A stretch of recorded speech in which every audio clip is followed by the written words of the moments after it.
Saudara-saudari yang terkasih, kalau kita merenungkan sebuah bacaan termasuk Mazmur tanggapan, maka tema sentral yang kita refleksikan pada hari ini adalah tentang doa. Ketika kita berbicara tentang doa, banyak pertanyaan reflektif yang akan muncul di otak kita. Bagaimana kita harus berdoa? Sejauh manakah kita berdoa? Seberapa percayakah kita dan seberapa yakinkah kita akan doa-doa kita? Begitu banyak pertanyaan yang mungkin akan kita tanyakan kepada diri kita sendiri. Saya ingat tadi malam setelah misa di Catholic Center, ada satu umat yang mengatakan, "Romo, dalam bulan ini saya terminit oleh kantor, dan dalam bulan ini saya sudah melakukan menulis begitu banyak ratusan lamaran pekerjaan. Saya berdoa, saya melakukan wawancara, namun sepertinya Tuhan tidak mendengarkan." Kalau saya katakan dalam bacaan Injil kita dengar, "Mintalah maka kamu akan diberi, carilah maka kamu akan mendapat, ketuklah maka pintu akan dibukakan." Lalu dia katakan, "Romo, bukan saja saya ketuk pintunya, tapi saya sudah dobrak pintunya. Tuhan juga tidak mendengarkan." Seringkali dalam keseharian hidup kita merasa kecewa, marah, putus asa karena Tuhan tidak mendengarkan keluh kesah kita. Tuhan sepertinya menutup telinganya terhadap cerita hati kita.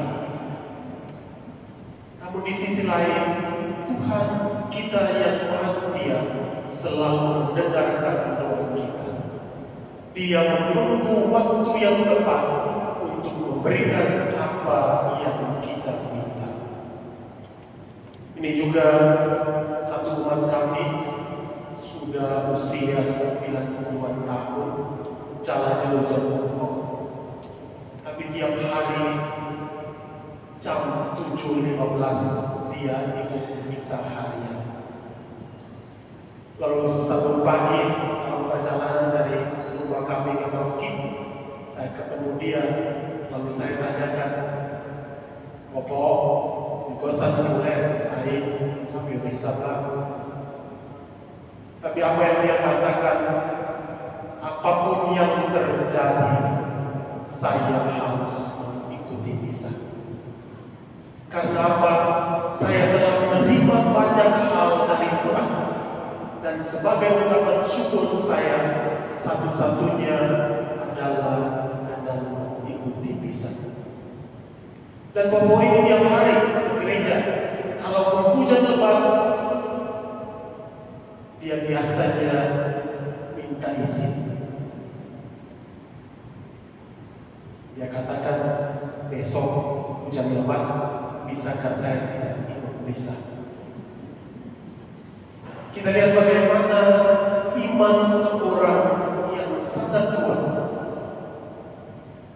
di tengah kesulitan yang dia alami, dia tetap yakin, teguh dan percaya bahwa Tuhan senantiasa ada dan mendengarkan keluh kesah dia. Saudara-saudari yang terkasih dalam Kristus, dalam 3 bacaan hari ini dan juga Mazmur tanggapan, kita mendengarkan bagaimana doa mengubah Tuhan. Dalam bacaan pertama hari ini, kalau kita dengar, kalau teman-teman ikut misa online pada minggu kemarin, ada ikut misa online karena typhoon. Ada bacaan pertama kira-kira tentang apa? lupa. Bacaan pertama tentang Abraham yang menerima 3 utusan Allah di Mamre.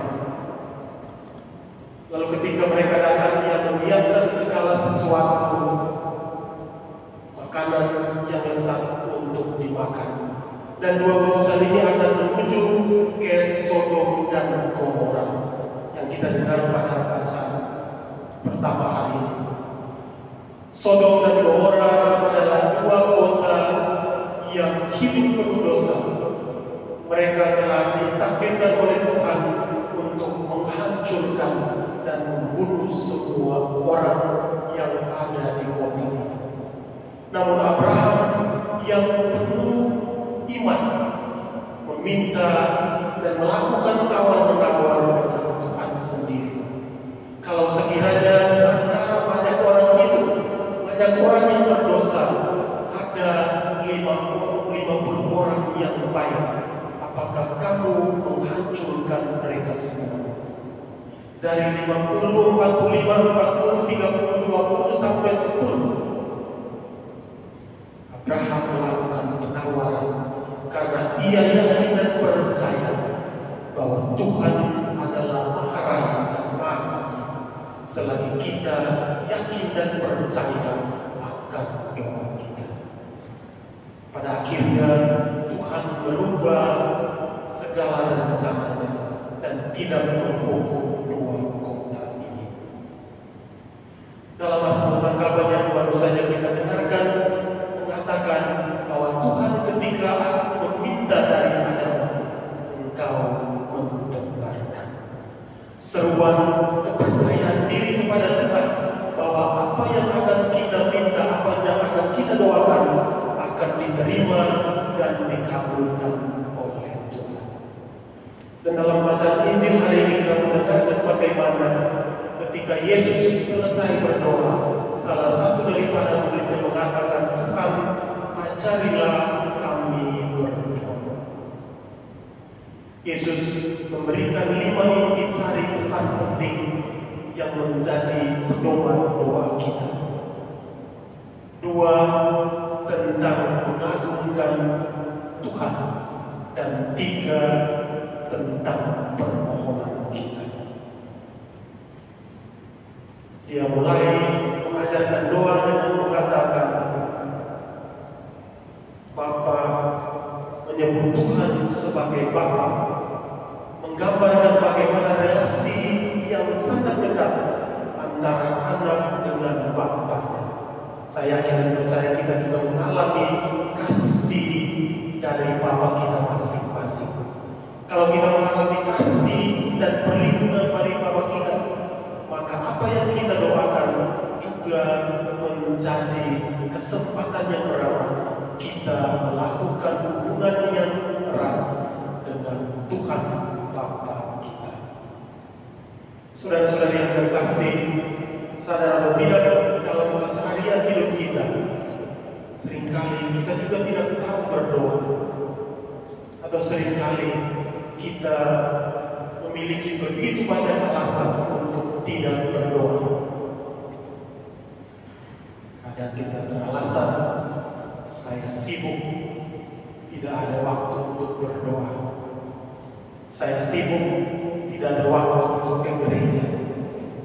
Saya sibuk, tidak dapat melakukan beberapa hal penting. Itu hanyalah alasan yang kita buat. Namun kalau kita yakin dan percaya pada kasih dan kebaikan Tuhan, maka harusnya doa menjadi tempat yang paling utama dalam hidup keseharian kita. Ketika kita tidak tahu berdoa, diamlah sejenak, biarkanlah Tuhan berbicara kepada kita. Doa bukan saja semata-mata kita menyampaikan keluh kesah kita, tetapi doa adalah sangat teduh, di mana kita membiarkan diri berbicara dengan Tuhan sendiri. Soren Kierkegaard, seorang filsuf, mengatakan, doa bukan saja kita mendengarkan kata-kata yang keluar dari mulut kita, tetapi doa adalah saat mengheningkan cipta, di mana kita membiarkan diri kita untuk menerima apa yang dikatakan oleh Allah sendiri. Karena itu saudara-saudara yang terkasih, melalui dua cerita tadi dan melalui bacaan-bacaan hari ini, kita diingatkan bahwa doa kita yang kita panjatkan harus penuh kepercayaan diri, harus yakin bahwa apa yang kita minta akan dikabulkan, namun kita tidak tahu kapan dan dalam bentuk apa Tuhan akan mengabulkannya. Semoga kita senantiasa terkaca dan bertekun dalam iman kita, dalam doa-doa kita. Kiranya doa yang kita panjatkan senantiasa diterima